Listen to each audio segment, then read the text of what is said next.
Okay, so let's talk about that Superman box office. So, Superman came out this past weekend, and one thing that everybody wants to know, besides the fact that was the movie good, how was it going to perform in the box office? This was something that a lot of people are very curious about because this is a start of a new DC universe. This is the first movie in the new James Gunn DC universe. The DCEU had a great start, a really, really good start, but toward the end, it kind of faltered. And that was just because a lot of people started checking out after Justice League. I think the real downfall of the DCU came out after Justice League, after they let Zack Snyder go and Justice League, the theatrical version, just wasn't good. I think the DCU was never able to kind of recover from that. A lot of people that liked Zack Snyder's movies fell off after Zack Snyder was, in my opinion, wrongfully removed from the project. The universe just was never able to really kind of recover, and that was sort of the downfall of the DCEU. But now, many years later, James Gunn has come in to try to correct and reboot the DC universe. And I've always said that between DC and Marvel, I've always been a Marvel guy, but I always think that DC has the best characters. And I've always been a fan of Superman, Batman, and Wonder Woman since I was a little kid, way before I even knew who Spider-Man was. So I was really curious about what's going to happen with the DC universe. What's going to happen with this new iteration? How was Superman going to perform? Was Superman even going to be good? Well, I did my review on it. I did my spoiler-free review, and I also did my live podcast where we went into deep spoilers. So if you want to know my thoughts on the movie, you can go check that out. But now we need to see how did it perform in the box office. So let's go ahead and throw up the box office numbers for this past weekend.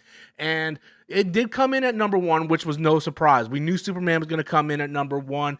Jurassic World dropping 56.5%. And we're not surprised that Superman came in number one, but we need to find out like what's the overall worldwide total right now. Now, in its opening weekend, the worldwide total is set at $217 million. So not bad, but that international number, a lot of people, like, we already know that international number is going to be a huge hurdle for this movie because Superman just isn't very liked worldwide, because ever since Superman's inception of the character back in 1938, 1939, it was truth, justice, and the American way. Even though they got rid of that truth, justice, and the American way tagline, a lot of people look at Superman and they feel, oh, this is like an American character. So it's an uphill battle overseas for Superman. But we're going to compare these numbers to Man of Steel. This is not throwing shade at Man of Steel. And also, just to let everybody know, Man of Steel was very successful in the box office. So there's no narrative that Man of Steel was a flop or anything. Man of Steel was very successful in the box office, even though it wasn't the number that Warner Brothers was happy with, which is just another topic altogether. But Man of Steel was very successful at the box office. So let's do some side-by-side comparison. Now, this is Man of Steel's entire theatrical run compared to just 1 week of Superman. But when we're comparing the opening weekend numbers, Superman came in a little bit higher than Man of Steel. Man of Steel came in at 116 million in its opening weekend, and Superman came in at 122 million.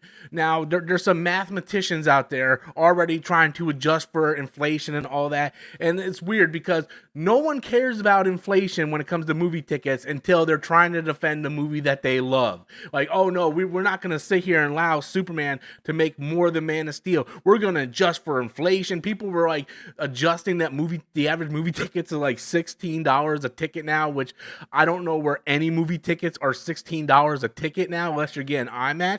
But it's just, to me, they're about the same. They're a couple million off. It's not that big of a deal. I don't understand why people have to be so toxic and be so, like, have that tribalism when it comes to these movies. You can like both, or you can like one or the other. If you like Man of Steel, guess what? You can watch it anytime you want. You can get it on DVD, Blu-ray. It's on HBO Max. You can go watch that movie. It's okay. Let people that love this new iteration of Superman, let us enjoy it. Just like you can enjoy Man of Steel. I've said this a million times, that there's 3 different iterations of Spider-Man. 4 if you count Miles Morales. You have Tobey Maguire, Andrew Garfield, Tom Holland. I'm not the big fan of Tom Holland's Spider-Man. I like Tom Holland as Spider-Man, but those movies weren't that great except for No Way Home. So if I'm in a mood to watch a Spider-Man movie, I'm normally popping in my Amazing Spider-Man Blu-rays. That's what I'm watching. So if you're a Superman fan and this movie did not do it for you, just pop on Man of Steel. No one is criticizing you for liking Man of Steel. I don't understand why there's so much toxic tribalism going on the internet right now, where people are trying to prove like Man of Steel is better than Superman. They're 2 completely different movies. Zack Snyder and David Goyer wrote Man of Steel to be like, hey, this is a gritty, more down-to-earth, realistic version of Superman. If these superhero, beings exist in the real world, what would happen? That's why there's so much destruction. James Gunn's Superman is, hey, I'm taking the comic book, I'm taking Smallville, and I'm taking the animated series, and I'm putting it on the big screen. It's 2 completely different visions for the way they see the character. Just like the comic books, guys.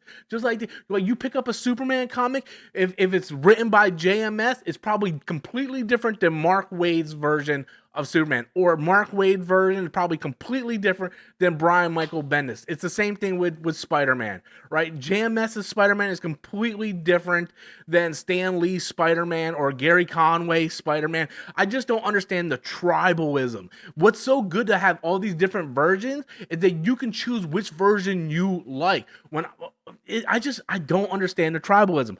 I'm just pointing these numbers out because as a fan of Superman and the DCU, I want to see it succeed. So obviously I want it to do really well so we can continue to get more movies after Supergirl, because I'm really excited for Supergirl. So like I said, I don't think this is a big deal.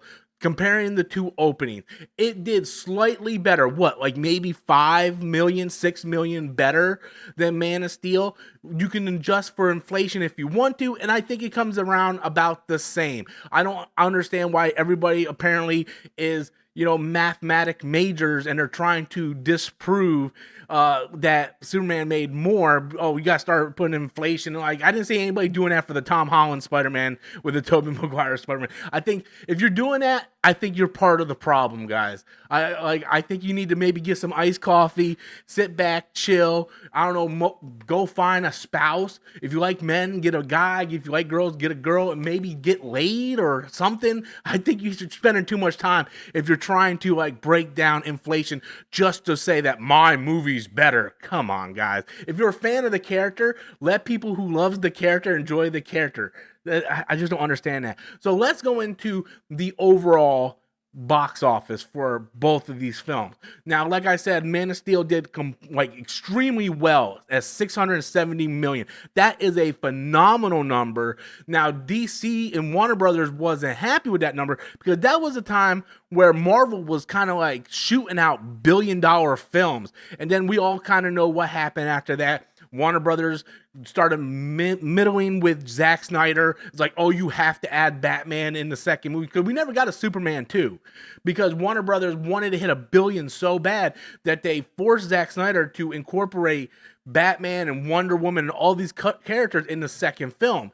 So they didn't really have time to build a correct universe. So I give Zack Snyder a lot of props for trying to maneuver around the system and yet put together a movie that's pretty decent. Theatrical version is not that great, but you can see where the ultimate version is really, really good. I still have like nitpicks where like some of the nightmare scenes and stuff, I think Zack was trying to plant seeds so far in advance for what the future was that he wasn't focused on the here and now.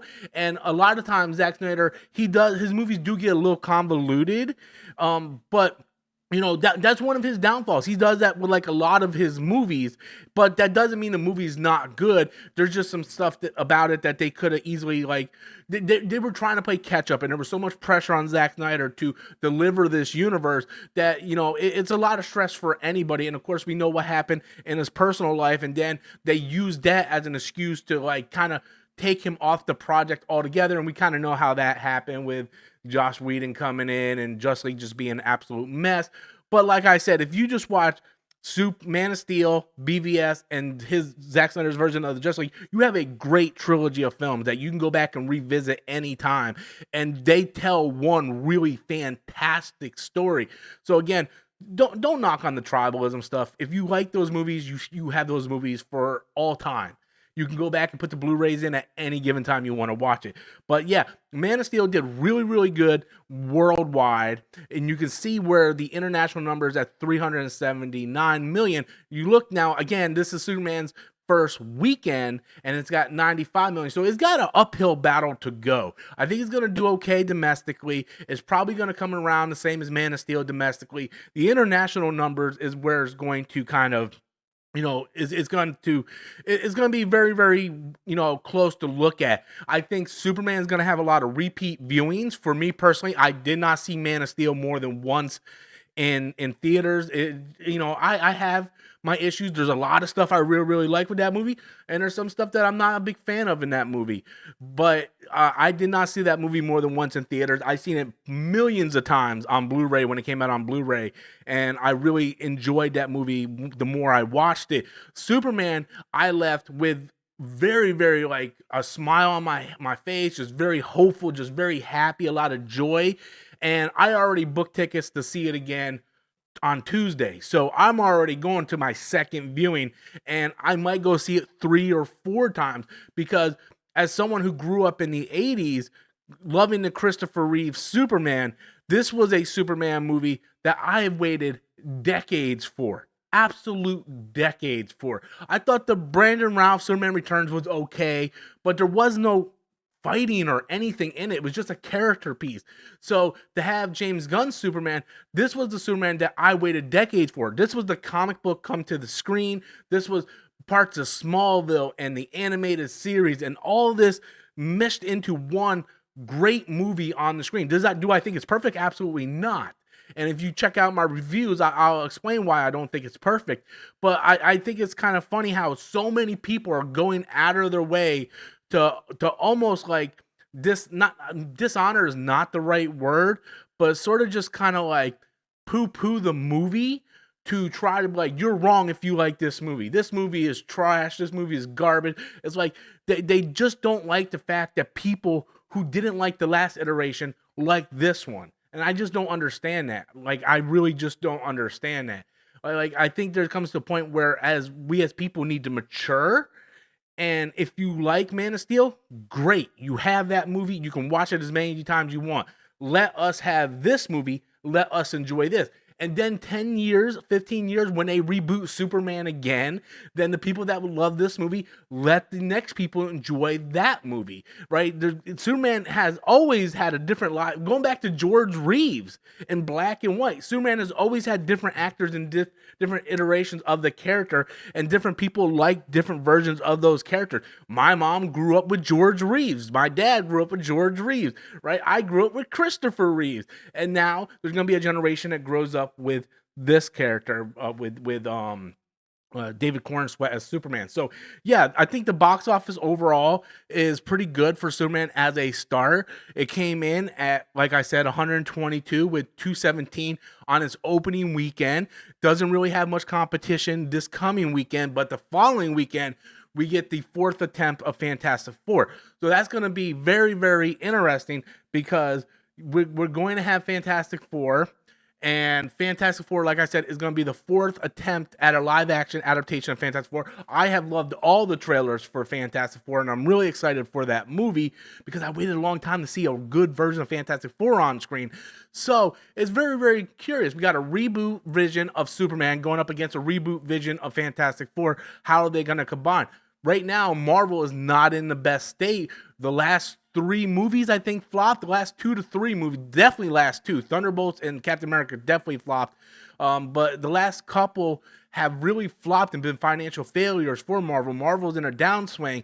where we see DC's trying to get back from their failed previous universe where their last movies flopped.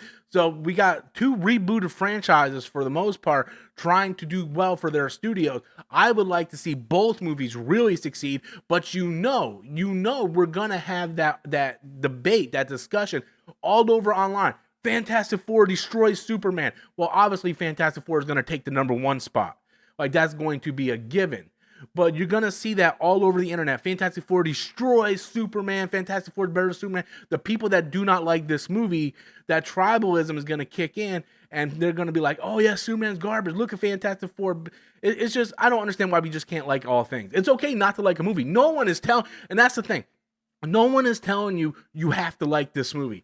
No one is saying that whatsoever. You have the right to like and dislike whatever you want. There's times I go into a movie that I really want to see, that I'm really excited for, and it kind of lets me down. Thunderbolts was sort of that movie. I like Thunderbolts, but I didn't love Thunderbolts. But I'm not going to sit there and call someone names or criticize them for if they loved Thunderbolts. Just for me, it didn't work on all the levels I wanted it to work on. I really enjoyed Captain America. I enjoyed Captain America Brave New World more than Thunderbolts. A lot of people will look at me crazy. It's just different strokes for different folks, and I think we just need to let people live and enjoy what they want to enjoy and not have to sit there and criticize them and put them down for what they like. And you know, Poe, if you're listening, that's kind of directed towards you too, my guy. So you just kind of got to chill out and let people enjoy what they want to enjoy, and we'll let you enjoy what you want. Everybody should be able to enjoy what they want without criticism. You can criticize the art, you can criticize the movie, but don't criticize the fans that enjoy that movie. So that's just my thoughts on it, guys. That is the box office. Hope you guys enjoyed this breakdown. It's going to be very interesting as we see the weeks ahead how this movie is going to do compared to Man of Steel, because it's got a big hill to climb, to be honest with you. So that's my thoughts on it. Hope you guys enjoyed the video. Please do me a favor. If you haven't already done so, hit that subscribe button. We're moving up on the channel. We just crossed 28,400. It would be really awesome if we get 28,500 by the end of the month. That would be great. I can only do that with your support. So thank you guys so much. Stay safe and look up.